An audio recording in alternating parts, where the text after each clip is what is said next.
안녕하세요. 스포츠 분석 천교수입니다. 저희 채널을 방문해 주셔서 감사합니다. 이번 회차 천교수 가족방 적중 내역입니다. 적중하신 분들 모두 축하드리며 오늘의 경기 분석도 재밌게 시청하시고 유익한 정보 얻어가시기 바랍니다. 천교수 가족방 입장은 영상 하단 고정 댓글을 통해 입장 가능합니다. 그럼 오늘의 경기 분석 시작하겠습니다.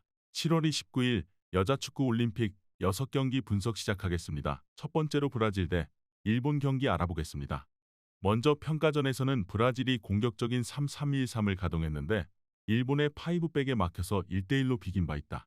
다만 브라질이 평가전이어서 공격적인 스타일을 시도했을 뿐 브라질이 실용적인 전술을 아예 안 쓰는 것은 아니다. 1차전에서도 4-4-2로 가면서 촘촘한 수비벽을 구성하는 모습이었고 2022 코파 아메리카에서도 브라질은 실용적인 전술로 20득점 무실점의 우승을 차지한 바 있다. 감독의 성향 자체도 여러 가지 전술을 섞는 것을 선호하는 편이다. 이어서 일본은 브라질의 실용성이 부담스러운 이유가 명확하다. 스페인을 상대로 1대2로 지면서 브라질에게도 승점을 따내지 못하면 토너먼트 진출이 위험해지는 상태다. 결국 어느 순간 승부를 걸어야 하는 타이밍이 나올 것으로 보이는데 이를 브라질이 빠르게 끊어내고 역습을 가는 상황이 꽤 부담스러울 것으로 보인다. 1차전의 결과가 조별리그 전체의 흐름에 좋지 못한 영향을 준 셈이다. 브라질이 올림픽 첫 경기에서는 상당히 실리적인 양상을 보였다. 사실 4-4-2와 촘촘한 플레이는 브라질이 코파 아메리카 우승 당시 썼던 기조이기도 하다. 브라질이 상대의 공세를 받아치는데도 무리는 없는 전력이다. 일본이 스페인에게 지면서 공격적인 운영이 강제되는 타이밍이 있다는 점에 주목해야 한다. 이번 경기 브라질 승을 추천합니다. 핸디 언어버 및 최종 조합은 고정 댓글 링크를 통해 가족방에서 확인해주세요. 두 번째로 뉴질랜드 대 콜롬비아 경기 알아보겠습니다. 먼저 뉴질랜드의 문제는 심각한 중원에서의 전력이다. 특히 퍼시벌이 없는 상황에서는 평가전 등지에서 한국이나 일본을 상대로도 쩔쩔매는 양상도 보이는 등 퍼시벌의 대체자가 될 만한 선수가 부족한 것이 사실이다.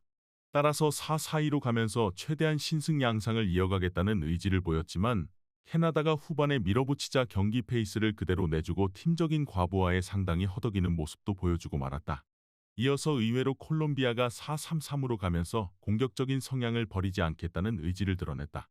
저돌적인 성향이 퇴장자로 이어지기도 했지만 콜롬비아가 3골을 먼저 내주었음에도 후반에 2골을 넣어서 프랑스의 간담을 서늘하게 만든 것은 인상적이었던 모습이었다.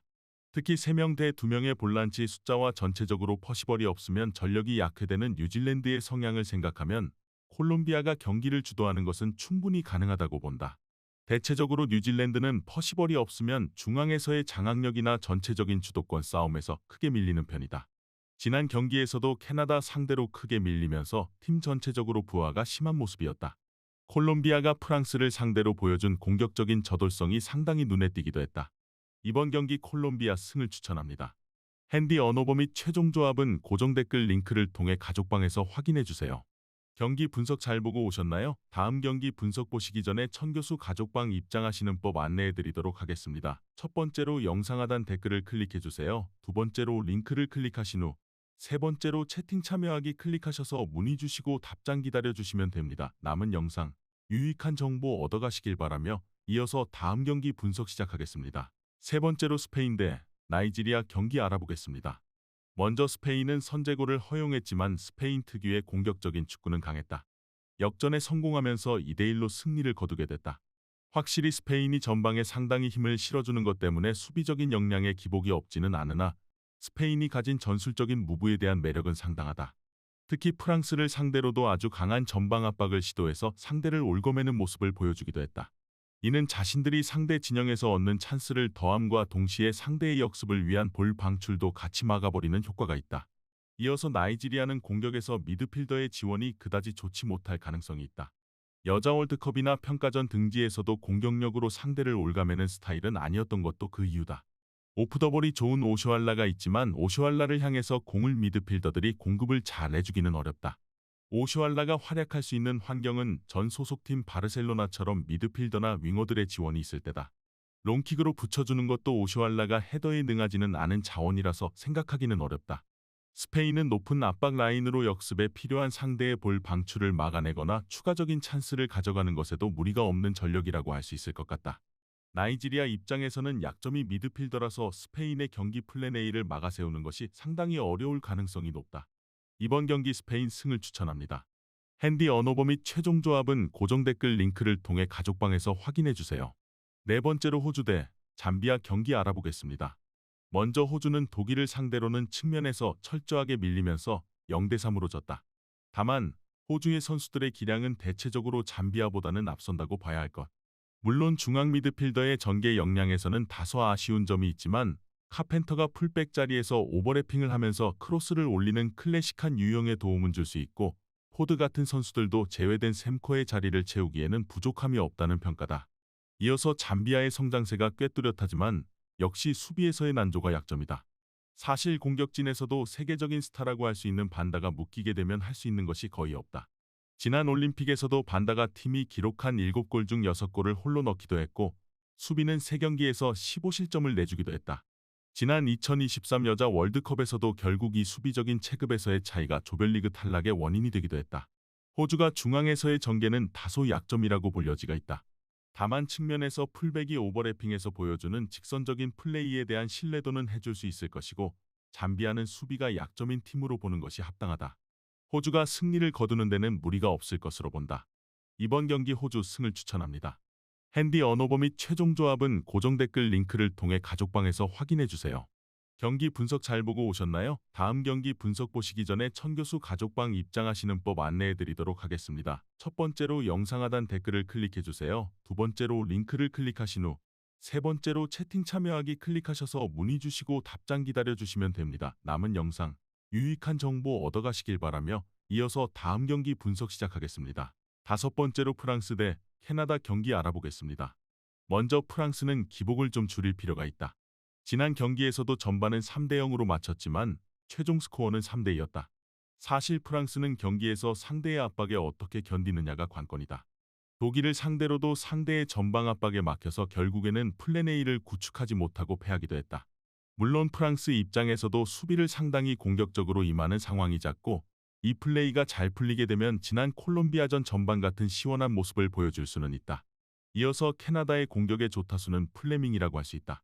다만 플레밍은 지난 경기 상대인 뉴질랜드처럼 상대가 내려앉아 주어야 제 몫을 한다.